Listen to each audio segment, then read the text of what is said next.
வணக்கம் அகேன். இன்னொரு வீடியோவில் நானும் மாஸ்டர் உங்களை மீட் பண்ண வந்துட்டோம். இந்த வாட்டி India versus South Africa second test series decider கவுஹாத்தியில் நாளைக்கு ஸ்டார்ட் ஆக போகுது. இந்தியா சீரீஸ் லெவல் பண்ணி இன்டர்நேஷ்னல் டெஸ்ட் சாம்பியன்ஷிப்பில் அவங்களோட பிளேஸை வந்து சீல் பண்ணுறதுக்கு ஹெல்ப்ஃபுல்லாக இருப்பாங்களா, இல்லை சவுத் ஆஃப்ரிக்கா ஜெயிச்சு அவங்களோட கன்டென்ஷனை வந்து ஸ்ட்ராங் ஆக்குவாங்களா அப்படிங்கிறது வந்து இந்த டெஸ்ட் மேட்ச்சில் தெரிஞ்சிடும். Master, how excited are you? இல்லை நர்வஸாக இருக்கீங்களா? ரொம்ப நர்வஸ், ரொம்ப ரொம்ப நர்வஸா இருக்கு இந்த பேட்டிங் பாக்குறப்ப. ஆமா ஆமா, எல்லா இதுலயுமே அனாலிசிஸ் அதான ஓடிட்டு இருக்கு. India's batting struggle against spin in the last 10 years 15 years, அதுதான் எல்லா இடத்துலயும் டாபிக்கா போய்கிட்டு இருக்கு. அதுக்கு நிறைய ரீசன்ஸ், நிறைய இது நான் படிச்சேன். ஷார்ட்டர் ஃபார்மேட், நம்ம ஃபோக்கஸிங் ஆன் ஃபாஸ்ட் பவுலிங், அதுக்கப்புறம் என்ன சொல்றது, நம்ம பிச்சர்ஸ் வந்து ரொம்ப ஹார்டா இப்ப டபிள்யூடிசி காண்டி ப்ரிப்பேர் பண்றோம். மல்டிபிள் ரீசன்ஸ் இருக்கு. பட் வாட் எவர் செட், உங்க கண்டிஷன்ஸ்ல உங்களால பேட் பண்ண முடியல அப்படின்னு சொன்னா it is a big problem to solve. I hope they will take seriously this time.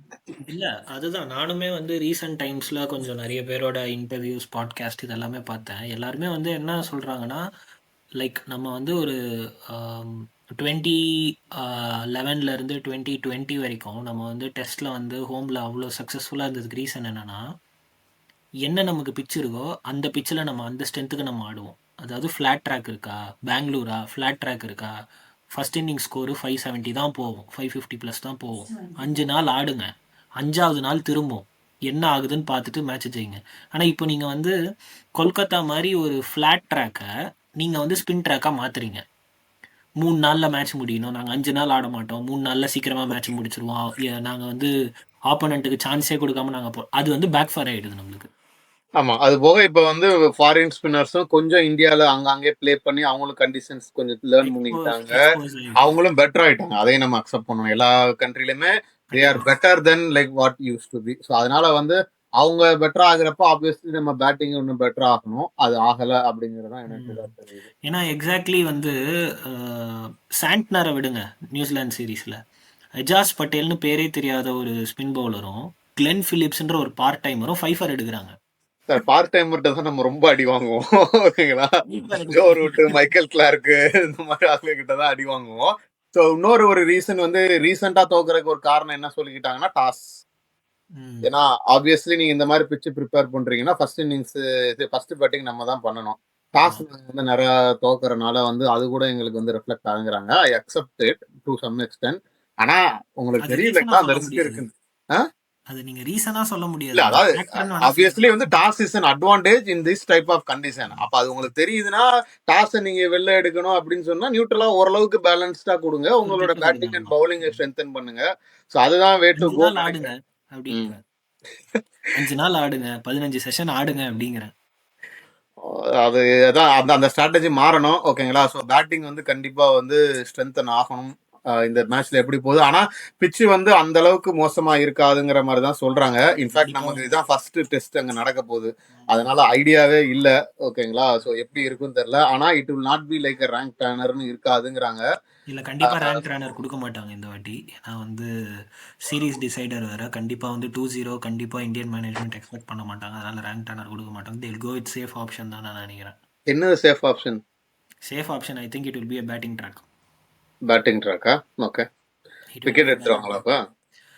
Batting track என்னன்னா அவங்களும் அவங்க பேட்ஸ்மேனையும் சாதாரணமாக எடுத்துக்க முடியாது. அதான் நான் சொல்ல வரேன். நீங்க பேட்டிங் ட்ராக் கொடுத்துட்டா சேஸ் பண்ணாங்க, உங்களுக்கு அட்வான்டேஜ் கிடையாது. இல்ல, you have to bat really well if you think batting is your strong, batting is your ஆசெட்னு நினைச்சீங்கன்னா நீங்க அவங்கள அதில் அவுட் கிளாஸ் பண்ணணும். ஆமா, எனக்கு தெரிஞ்சு India is slightly under pressure going in to this match, especially without captain போறது வந்து கண்டிப்பா ப்ரெஷரோட போறாங்க. நீங்க பேட்டிங் ஆசெட்னு சொல்லும் போது நம்பர் 4ல சுபம் கில் இல்லாதது வந்து ஒரு பேக் ஃபுட்ல தான் ஸ்டார்ட் பண்ணுவாங்க. சரி, யாரு ரீப்ளேஸ்மெண்டா இருப்பான்னு? சாய் சுதர்சனா? இல்ல, நான் கேக்குறேன், எனக்கு தெரியல. அவரே இல்லாட்டி தேவதாத் படிக்கல், இவங்க 2 பேர் தானே ஸ்குவாட்ல இருக்காங்க. வேற யாரும் 2 பேருமே ஸ்குவாட்ல இருந்தாங்கன்னா 2 திருப்பி லெஃப்ட் ஹேண்டர்ஸே இருப்பாங்களே. ஒன் டவுன் வாஷிங் சுந்தர், அதுக்கு அடுத்து திருப்பி மேல எஸ்எஸ்வி ஜெய்ஸ்வால். வேற யாரு இருக்கா? இருக்கிறவங்கள தானே எடுக்க முடியும். அது பார்க்க முடியாதுல்ல. வேற வழி இல்ல, இருக்கிறவங்கள தான் எடுக்கணும். பும்ராவை ரெஸ்ட் பண்ணுவாங்களா? பும்ராவை ரெஸ்டா? எதுக்கு? அப்பா ஜெயிச்சு ஆகணும், தயவுசெய்து பூரா ஃபிட்டா வச்சு விளையாட வைங்க. ஏன்னா பேட்டிங் ட்ராக் எல்லாம் கொடுத்தா கண்டிப்பா அவர் தான் விக்கெட் எடுக்கணும். வந்து ஏதாவது ஃபைனல் ஏதாவது ரிவர்ஸ் ஸ்விங்கோ இல்ல ஏதாவது வந்து ஸ்லோவரோ ஏதாவது வெரைட்டி வச்சு விக்கெட் எடுக்கிறதுக்கு அவர் ஒருத்தர் தான் பவுலர். தயவுசெய்து ரெஸ்ட் கொடுக்குறேன்னு சொல்லி காமெடி பண்ணிடாதீங்க. சரி, ஓகே.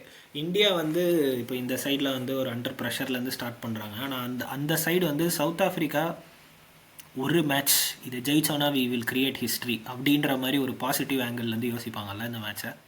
ஆமா, கண்டிப்பா சவுத் ஆப்பிரிக்காவுக்கு வந்து அந்த லாஸ்ட் மேட்ச் வின் வந்து பயங்கர கான்ஃபிடன்ஸ் கொடுத்துருக்கும். ஆனா அவங்களுமே வந்து தி அனலைஸ் இட் ப்ராப்பர்லி, அவங்க பேட்டிங்கும் கிளிக் ஆகல. ஓகேங்களா, எக்ஸப்ட் பவுமா எனக்கு தெரிஞ்சு யாருமே ப்ளே பண்ணல. ஸோ அது வந்து ஓவர் கம், அதாவது வின்னால வந்து அது வெளியில தெரியாம இருக்கு. ஸோ ஐ திங்க் அவங்களுமே வந்து பேட்டிங்ல ஃபோக்கஸ் பண்ணணும். அஃப்கோர்ஸ் பிச்சு வந்து டஃபா இருந்தது. ஆனா அவங்களுமே வந்து ப்ராப்பரா அந்த ஃபார்ம்ல வந்து கண்டினியூஸா ரன் எடுக்கல. ஸோ அந்த இதை வந்து அவங்க ஃபோக்கஸ் பண்ணுவாங்க. அவங்களுக்கு பிக்கெஸ்ட் பிளஸ் வந்து ரபாடா உள்ள வந்துட்டாருன்னா வந்து ஈவன் நம்ம பவுலிங் வந்து பிச்சு வந்து கொஞ்சம் வந்து நியூட்ரலா கொடுத்தாலுமே வந்து அவங்களுக்கும் வந்து ரெக்வயர்ட் அட்டாக் இருக்கும். அவங்களுக்குமே இப்போ அதான் ஹெட்டேக். இப்போ அவர் வந்தாருன்னா யாரை வெளில எடுக்கிறது, அவங்க பேட்டிங்கை கொஞ்சம் ஸ்ட்ரென்தன் பண்ணணும் பார்ப்பாங்களா இல்லை பவுலிங் ஆல்ரவுண்டர் அந்த மாதிரி பார்ப்பாங்களான்னு அவங்களும் டயலமால தான் இருக்காங்க. அவங்க வந்து நான் என்ன சொல்லுவேன்னா அவங்க டாமினேட் பண்ணி வின் பண்ணல, பட் அந்த மாதிரி இந்த இப்போ கடைசியாக வின் பண்ணது நிறைய பாசிட்டிவ் மொமெண்டம் கொடுத்துருக்கும். அதனால வந்து they will come in to the match with so much confidence, but still they will be tested because Indian conditions are always tough. கண்டிப்பாக. சரி, ஓகே. நம்ம வந்து ஸ்ட்ரைட்டாக ப்ராபபிலிட்டிக்கு போயிடலாம். யார் இல்ல வந்து win இன்னொன்று பண்ணுவாங்க? வந்து அந்த இது பாத்தீங்களா playing conditions, I think first time in இந்தியாவா. கவுஹாத்தி தான். ஆமா, ஆமாம். கவுஹாத்தி வந்து அதாவது லஞ்சுக்கு முன்னாடி வந்து டீ எடுக்கிறாங்க அவங்க ஆக்சுவலாக. ஆமா, அது போக half an hour வந்து மேட்ச் ஏர்லியா ஸ்டார்ட் ஆகுது. 9:30 ஸ்டார்ட் 9:30. பண்றதுக்கு பதிலாக 9 o'clock ஸ்டார்ட் பண்ணி 4 நான் o'clock. வந்து அதோட பிக்சர்ஸ் வந்து ட்விட்டரில் பார்த்துட்டு இருந்தேன். நானும் பார்த்தேன். 4:30க்கு எடுத்து ஃபிளட் லைட்ஸோட நைட் மாதிரி இருந்ததுல. I think everybody is expecting minimum 10 overs lost per day. So it's just ஆமா like 50 overs, almost 1.5 session வந்து லாஸ் ஆகும் without like rain interruption அப்படின்ற மாதிரி சொல்கிறாங்க.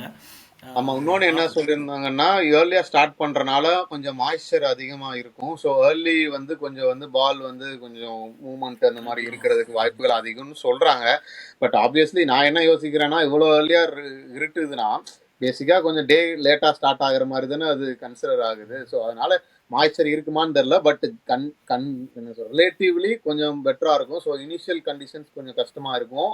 அதே மாதிரி ஈவினிங்கும் வந்து நமக்கு சீக்கிரம் இருட்டுறதுனால கொஞ்சம் கூலர் ஆகி கொஞ்சம் வந்து ஃபேவரபிள் ஃபார் ஃபாஸ்ட் பவுலர் இருக்குன்னு படித்தேன். நான் ப்ளே பண்ணுறப்போ தான் தெரியும். ஏன்னா இந்த மாதிரி கேம்ஸ் நம்ம நிறைய பார்த்தது இல்லை. கண்டிப்பாக. சரி, ஓகே. சவுத் ஆஃப்ரிக்காவோட பிளேயிங் லெவலில் ஏதாவது சேஞ்சஸ் இருக்குமா?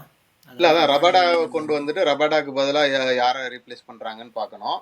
இன்னொன்று வந்து நம்ம லாஸ்ட் டைமே பேசணும், அவர் முத்துசாமி வந்து அவங்க டீமில் எடுக்கல கரெக்டாக. ஸோ அவரை ஃபிட் பண்ண எங்கேயாவது ட்ரை பண்ணுவாங்களா அப்படிங்கிறத யோசிக்கணும். ஏதாவது ஒரு ஃபாஸ்ட் பவுலரை ரீப்ளேஸ் பண்ணி அவரை கொஞ்சம் பேட்டிங் ஸ்ட்ரென்தன் பண்ணணும்னு பார்ப்பாங்களாங்கிறத அது ஒன்று டிசைட் பண்ணணும். அகைன் இப்போ பிரச்சனைனா பிச்சு வந்து என்ன பண்ண போகுதுன்னு தெரியல, டேட்டா எதுவும் இல்லை. ஆனால் பிச்சில் இப்போனா என்ன நேற்று வரைக்கும் வந்து கிராஸ் இன்னும் நிறையா இருக்குன்னு தான் சொல்கிறாங்க. பட் எவ்வளோ கட் பண்ணுவாங்க எப்படி வரும்னு தெரியல. ஸோ அதனால அவங்களுமே அந்த ஒரு 2-3 ஆப்ஷன் தான். ரபாடாக்கு யார் ரீப்ளேஸ்மெண்ட், முத்துசாமி உள்ளே கொண்டு வரணுமா வர வேணாம், மற்றபடி எனக்கு தெரிஞ்சு சேஞ்சஸ் இருக்காது. இந்தியாவிலுமே வந்து I think I read somewhere like Akshar பட்டேலுக்கு பதிலாக நிதிஷ்குமார் ரெட்டியை கொண்டு வரலாமான்னு வர ஒரு நிதிஷ்குமார் ரெட்டி ஸ்குவாடுக்கு வந்திருக்காரு. பட் ஆனால் இமீடியட்டாக பிளேயிங் லெவலில் மேபி பிச்சு வந்து ஃபாஸ்ட் பிச்சு அதுதான் கொஞ்சம் வந்து கிராஸ் அந்த மாதிரி வச்சுருந்தா அவருக்கு ஹெல்ப்ஃபுல்லாக இருக்கும். ஸோ நம்ம சைடில் அப்பார்ட் ஃப்ரம் கில்லோட ரீப்ளேஸ்மெண்ட்டை தவிர பார்த்தோம்னா எனக்கு தெரிஞ்ச அந்த ஒரு பொசிஷன் தான் வந்து திங்க் பண்ணுவாங்க. Okay, prediction time. Who is going to win second test match? நான் ஹூ இஸ் கோயிங் டு வின்னுங்கிறத விட பர்சன்டேஜில் சொல்லிட்டுமா, 60-42 India. Okay, 60% India will win. Okay, I will give 50-48 to South Africa. To South ஆஃப்ரிக்காவா? என்ன காரணம்? இல்லை, ஜஸ்ட் ஏதோ ஒரு இன்ஸ்டிங்க்ட் தான். இன்ஸ்டிங்க்ட் தானா? பட் ஆனால் நீங்கள் ரொம்ப மார்ஜினலாக தான் சொல்கிறீங்க. நீங்கள் சொல்கிறது எப்படி இருக்குன்னா, நான் 48 இந்தியா கொடுத்தேன் அதனால இந்தியா ஜெயிச்சிருச்சு, இல்லை சவுத் ஆஃப்ரிக்கா கொடுத்தாங்க. ஐ திங்க் அந்த ஒரு ரெகுலர் கேப்டன் இல்லாமல் இன்ட்ரீம் கேப்டன் வர்றது, ஐ மீன் கொஞ்சம் நிறைய அன்சர்டனிட்டிஸ் இருக்குது இந்தியாவில். நிறைய லெஃப்ட் ஹேண்டர்ஸ் இருக்காங்க. ஃபஸ்ட்டு மேட்ச்சு ஈஸியாக ஜெயிப்போன்னு நினச்சி பங்கமாக தோற்றுருக்காங்க. ஐ திங்க் ஒரு பேக் ஃபுட்டில் ஆரம்பிக்கிறதுனால I'm giving that advantage to South Africa, அவ்வளோதான். நான் மேபி அதே ரீசனுக்காண்டி தான் இந்தியாவுக்கு கொடுக்குறேன். when they are forced back they will come up with some good performance என்ற நம்பிக்கையில தான் இந்தியாவுக்கு அட்வான்டேஜ் கொடுக்குறேன். Again, I am looking for Bumrah's performance in this test match again, especially if the pitch is like not too like bowler friendly. Okay okay. என்னோட player to watch out for is Aiden Markram. Okay. பார்ப்போம். Okay, allrounding, I mean fast bowling and spin நல்லா விளையாடுவான்ற அந்த அசம்ஷனில் கொடுக்குறீங்களா? சரி, okay, பார்க்கலாம். Okay, tough match ahead for India. Let's see how it goes. ஆமாம், எக்ஸைட்டிங்காக இருக்கும்னு நினைக்கிறேன். ஸோ அதை பற்றி நம்ம பேசுகிறதுக்கும் அடுத்தடுத்து நம்ம வீடியோஸ் போடுவோம். Thank you so much for your support so for. உங்கள் ஃப்ரெண்ட்ஸ் யாருக்காவது கிரிக்கெட் பிடிக்கணும், இந்த சேனலை வந்து ஷேர் பண்ணுங்கள். கண்டிப்பாக வந்து அவங்களுக்குமே இந்த சேனல் ரொம்ப பிடிக்கும். And thank you so much for your support once again. Until meet you in next video, signing off, Vikram and Master. Thank you. Thank you.